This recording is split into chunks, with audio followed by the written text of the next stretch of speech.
Welcome to the Nottingham Business School Business Leaders Podcast, where business leaders tell their stories and share their insights. All our guests have a personal connection with Nottingham Business School, so listen, learn, enjoy, and share.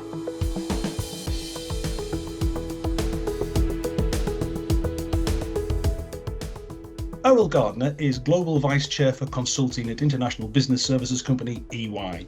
He has 100,000 people working for him across 150 different countries. And last year, his side of the business generated more than £10 billion. As you might expect from a man leading a global consultancy, he's a passionate advocate for change, for companies to be consistently and constantly transforming themselves. But perhaps more unusually, he also believes that effective leaders must all make emotional connections with their staff, their customers, their business partners. He says the best way for leaders to thrive and survive is for them to be open and honest, which is why we are delighted to welcome Errol Gardner to the Business Leaders Podcast. You're very welcome. Thank you very much. Good to be with you, Mike.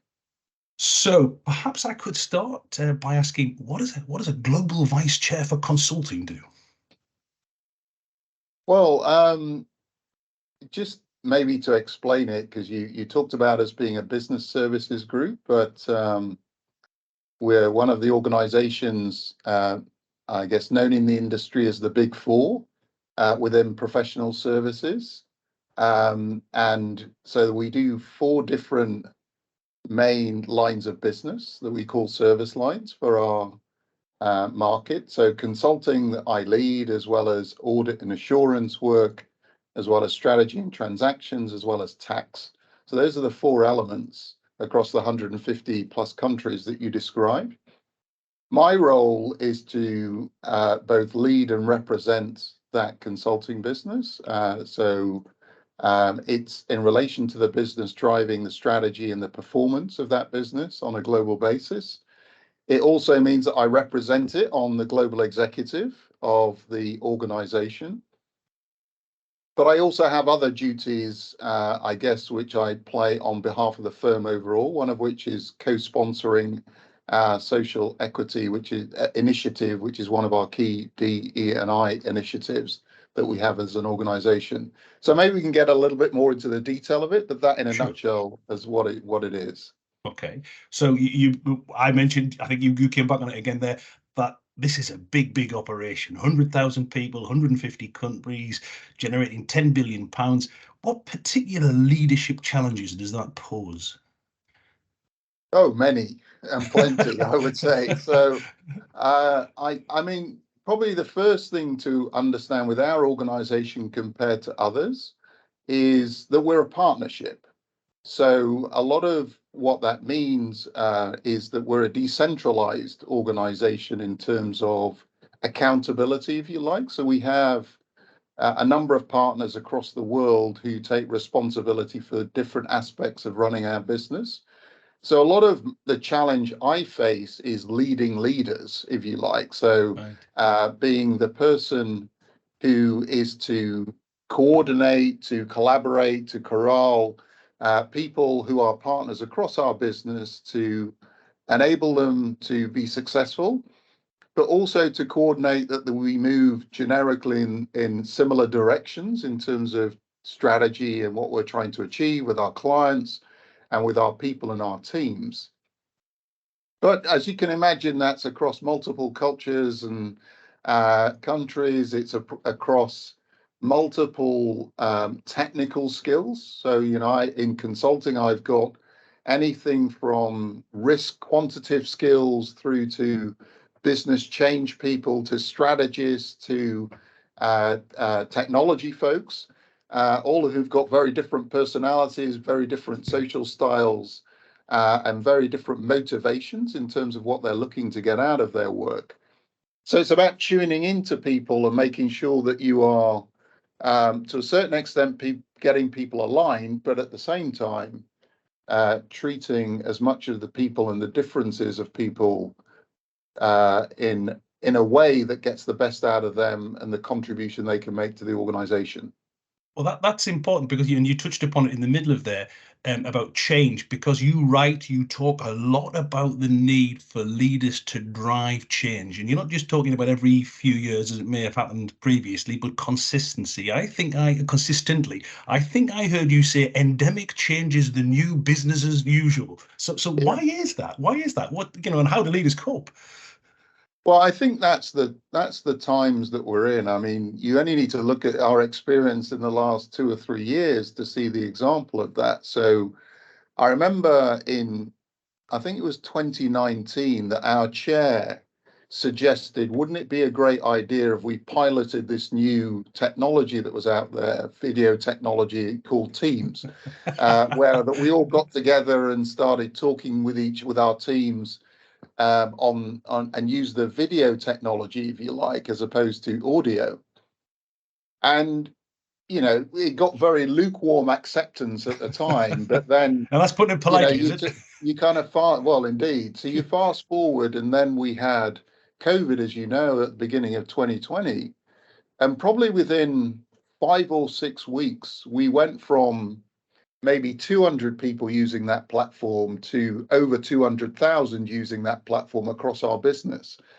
And so I think we've seen various advancements in technology. We've seen various external factors, COVID being a classic, in terms of changing the nature of the way we do business, which have persisted as well beyond obviously where we've got to with COVID. Geopolitically, responding to some of the changes, we've moved from a world that was increasingly globalizing to one that is certainly deglobalizing in certain respects.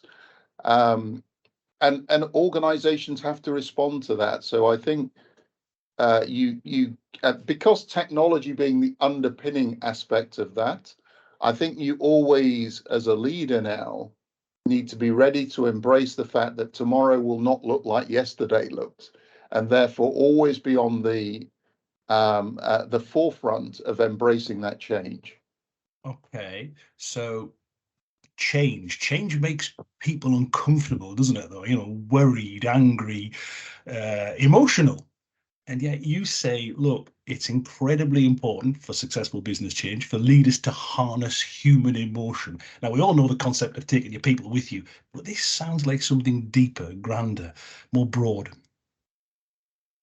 Well, I think I think first thing to declare is that as a consulting business, we are professionals, if you like, in change management. So we work with organizations, with clients, governments, business organizations, in order to effect change. And that could be driven by operational and organizational change. It could be implementing new technologies. It could be expanding into new products and services, new markets.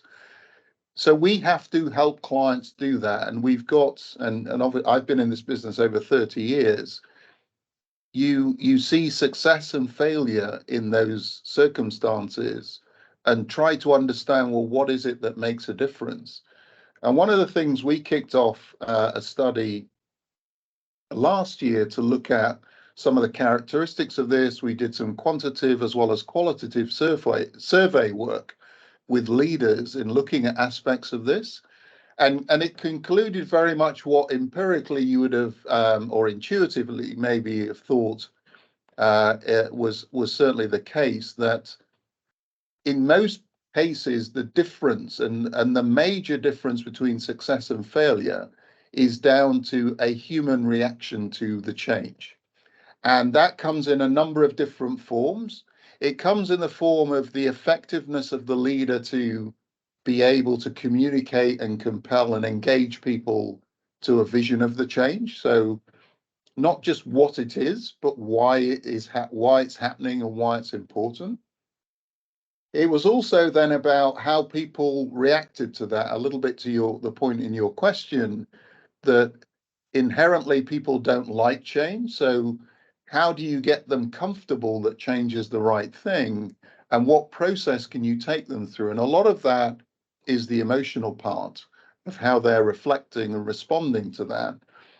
And independent of whatever they may say to you in a meeting or in response to things, they'll naturally be going through a process of a level of engagement. And so the extent to which you have a culture of, for instance, encouraging people to be open and honest about what is working, but also what is not working, what they feel will, maybe contribute to the change that is being described, or will actually, despite what management or leadership might think, will be negative to something like that.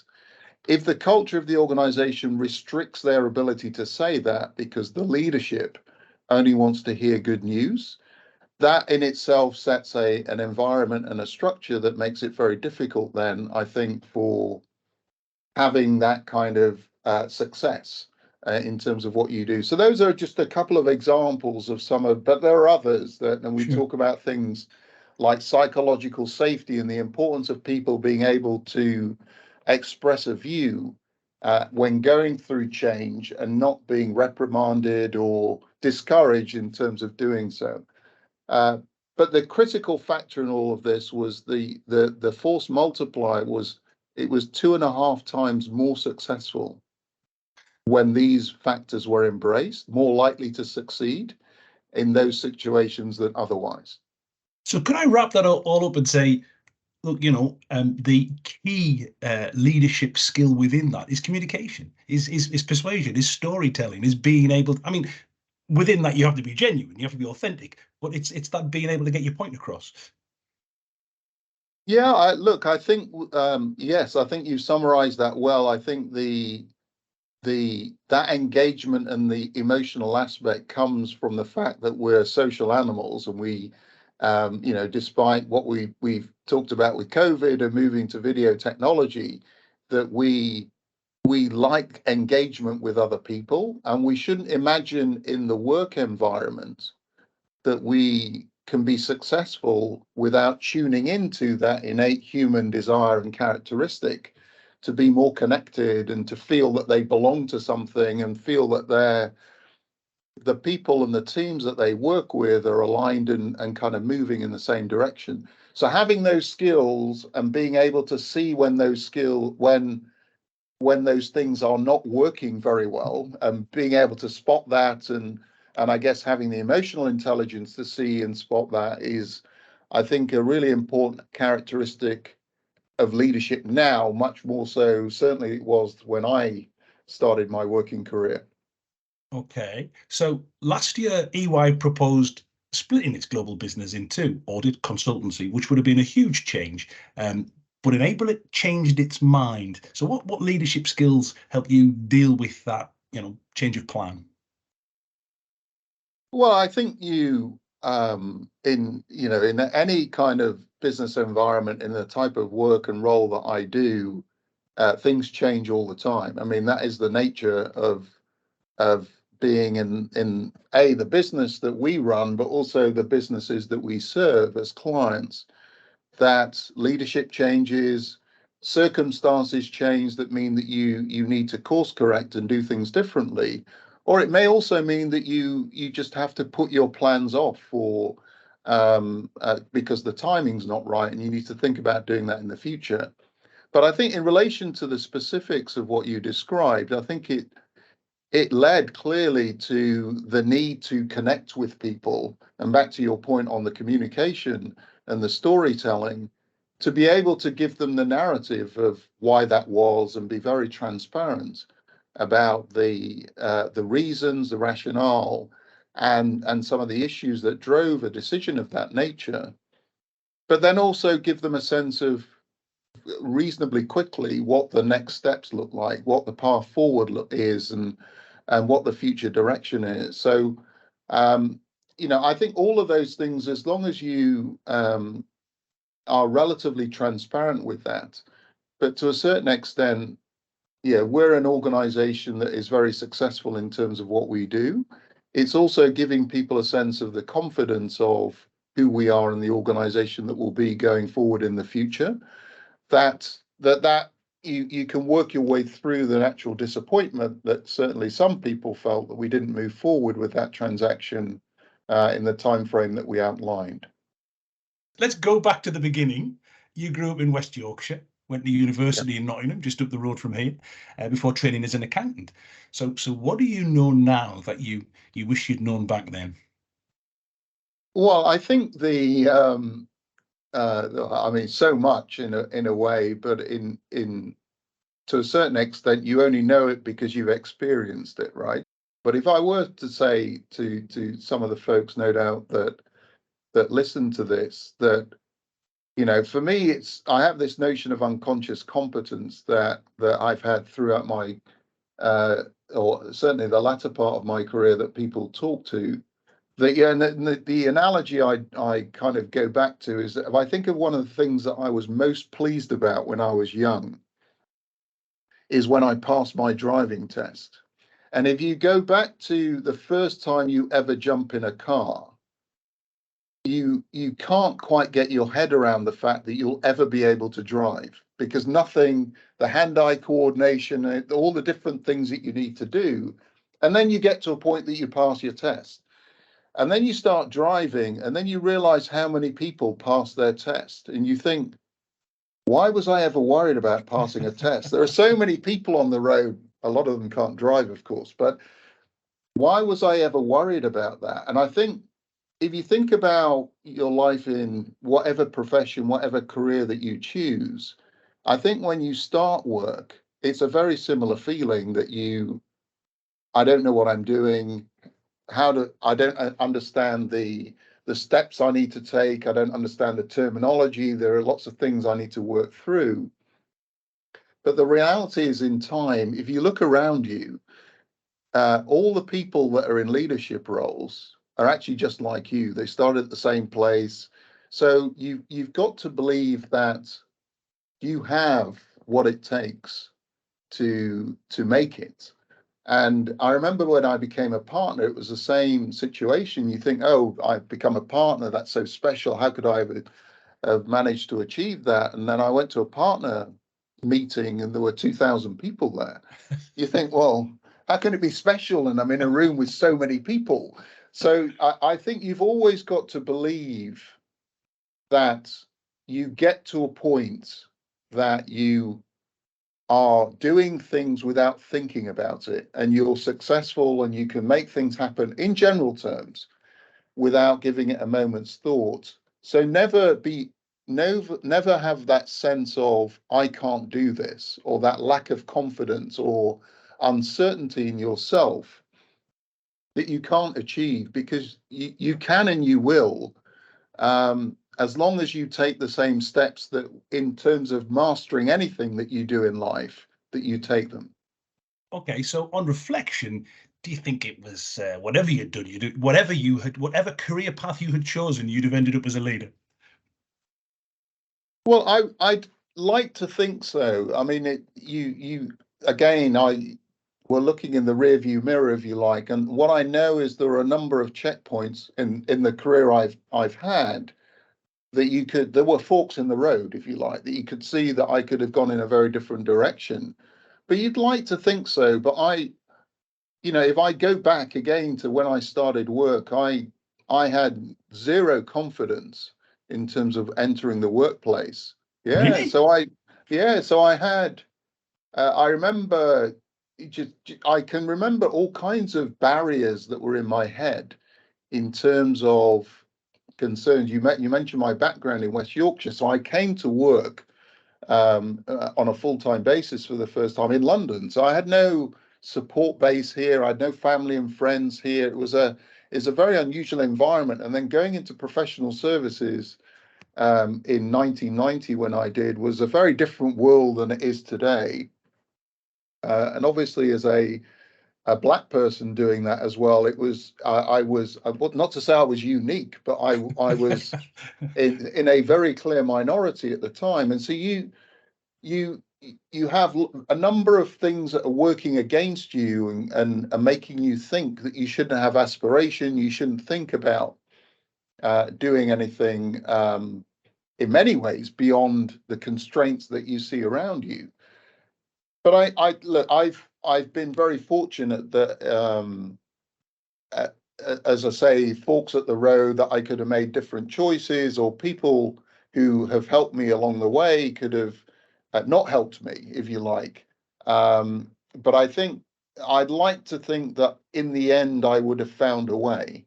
And in the end, not because I aspired to be a leader, but actually I enjoy being a leader. I Right. enjoy the responsibility, the accountability, and I enjoy helping and developing other people to become leaders as well. And right, well, and that leads us very nicely on, as I'm sure you've done very ever so kindly. Thank you very much. Is you talk and have spoken about the importance of finding and learning from good mentors. Who were your mentors? Well, with that, I'll keep the names, if you like, discreet, if I may, but maybe just to describe two or three individuals in terms of what they did for me. So I think the first person was a senior manager that I worked for, actually a director at the time, who asked me to lead a project, which was actually an IT development team for a client. And I had no technical background whatsoever. And so my background was in accounting, as I think you touched on earlier. And so I had no real understanding of what they were doing. I had no real sense of what I could offer them in terms of help and direction. But he obviously saw something in me in terms of doing that. So I accepted and then went on a journey of learning and, I kind of jumped in with them to kind of work through the technical skills, what you were doing, why things went wrong, how we could fix them. I learned a lot from them, but in doing so, I think they enjoyed and respected that. But therefore, I, in many ways, subsequent to that, pivoted into technology in a way that arguably I would never have done. Probably, therefore, for the last 25 years ago, a lot of driving technology in what I do has been a key part of my development. The second person had the confidence in me to say, you should become a director. And to do so, you should move into financial services and I'll sponsor you to do that. And I was like, well, why do I want to be a director? I'm quite happy doing what I'm doing. I enjoy working with clients, et cetera, et cetera. But he pushed me. And that was, I think a lot of people in work can get in a comfort zone of where they are and being happy and enjoying what they're doing and waiting a little bit for organizations to reward them for that. Whereas he was saying, well, no, you need to be more proactive if you want to make a step change. And that wasn't in my mental model at the time. And then the third individual who's helped me to become a partner as well as my progress as a partner in a number of different stages. And he and I have worked together over a number of years. He made a huge difference in terms of giving me the confidence to move up to that level, but then also challenging me to be different. So, we all have our blind spots, we all have our mannerisms and attributes. So all three of these people actually were completely different to me in different ways. So a technician, somebody who was super analytical, and then somebody who was actually very charismatic and great leader, big picture, but not into the detail at all.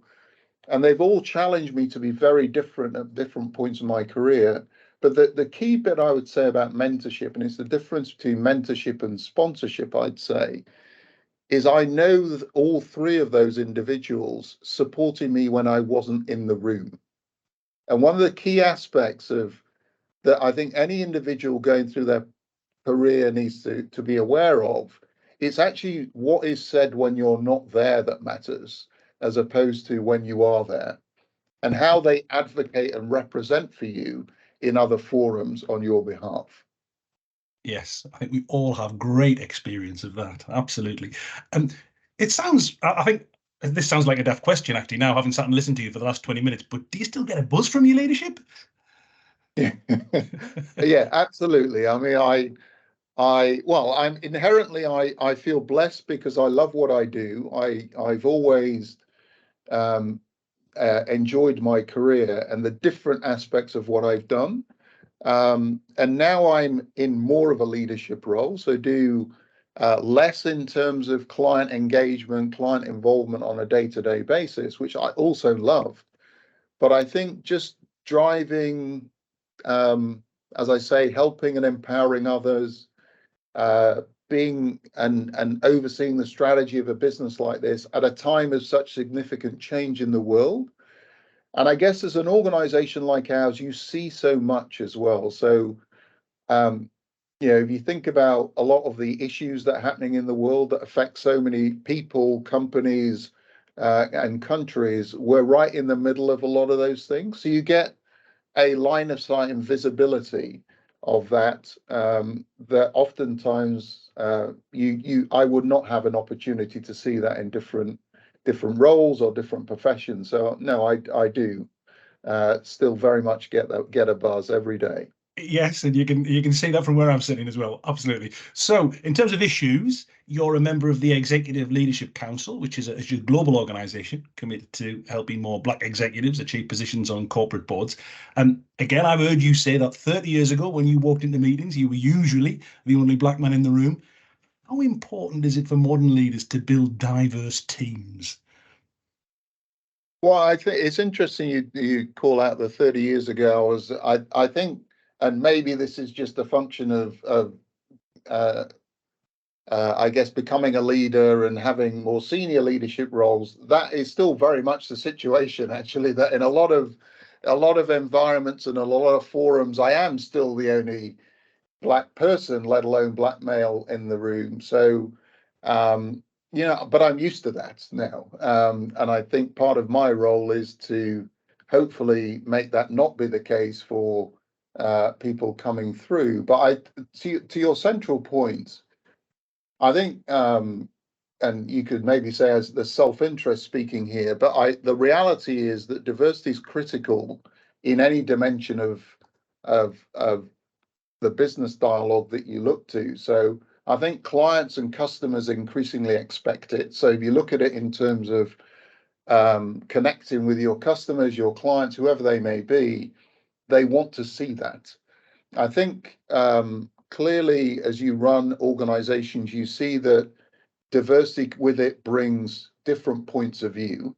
And what you have when you have singular points of view is generally not great outcomes, because you don't see all the different potential options that you are, and you haven't made informed choices around that. And I think having people with different backgrounds, whatever dimension of diversity you look at, I think is critical in terms of doing that. So getting to better decisions.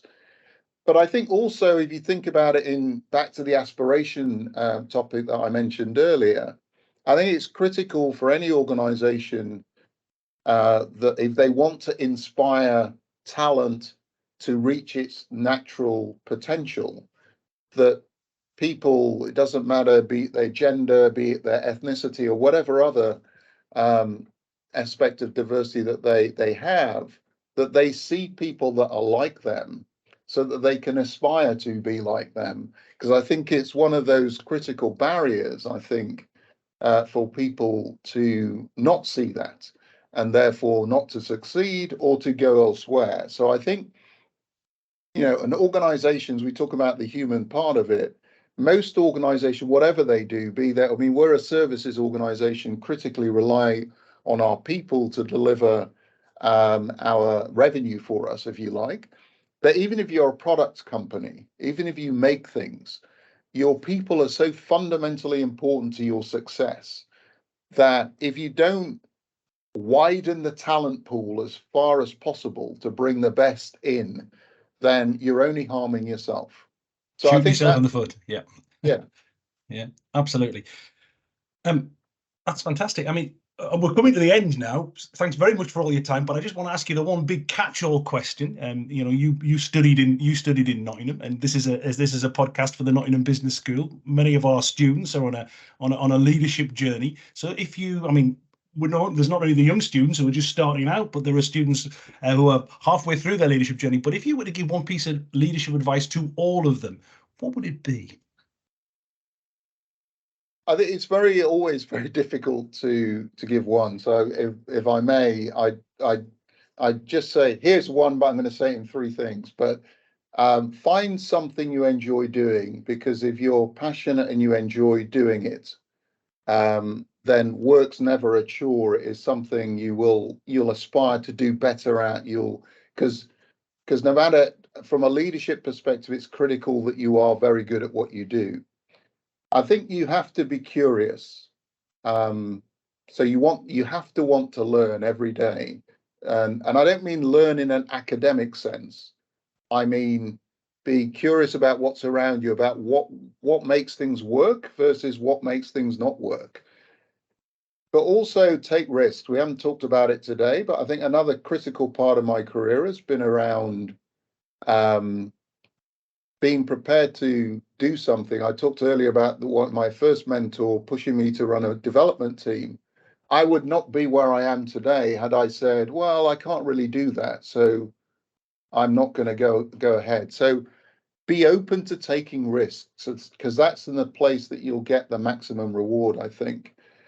And I just say, in terms of your skills, because you're talking to mainly a lot of students, generally speaking, it's not about IQ. That's it really is. So it's the social skills, it's the emotional intelligence. That's what gets you through. Yes. So okay. I don't want to say, I know this is I went to university, I studied, I did professional exams. All of that's super important, but it's a hygiene factor. In most, obviously, we've got some things that highly rely on some very bright and intelligent people doing some outstanding things. But in a lot of what we do, it ultimately comes down to your EQ and how you relate. And you can learn that, can you? It's not something that you're just born with. It's something that you can learn and develop. Absolutely, yeah, of course, yes, of course. But it's back to that curiosity. It's being prepared to change. It's being open about what works and what doesn't, and therefore examining yourself to be different and being prepared to do that. And I think we are all different. So it's not, some people are naturally gregarious, extrovert, all of these things. It's not about that one style works. Because I'd say naturally I'm an introvert by style. Yeah, very much so. So it's not about who you are and what your personality is. It's just about being much more open to being curious about who people are, what makes them tick, how they will work differently, how you can make that work, as opposed to the rational of telling people what to do, what the benefit is, and therefore get it done. And I think the balance of getting that right, I'm saying it's always about balance. But as I say, as you're talking more to students out there we know what our school and university system focuses a lot on, the accumulation of knowledge. A lot of the knowledge you need to accumulate beyond that into the world of work is much more about the knowledge of how people do things and what that looks like. And that's a very different skill set that you need to be ready to embrace as you enter into the world of work, and certainly into the world of leadership. That's fantastic advice. Errol Gardner, it has been an absolute pleasure to talk to you. Thanks very, very much. Thank you for having me. If you enjoyed this episode, then why not check out some of the others that are also available, including those with the chair of the FA, Debbie Hewitt, Michelin-starred chef Sat Baines, or radio programmer Dick Stone. The Nottingham Business School Business Leaders Podcast is produced for Nottingham Trent University by Celtic Tiger Productions. Your presenter was Mike Sassi and your producer was John Collins.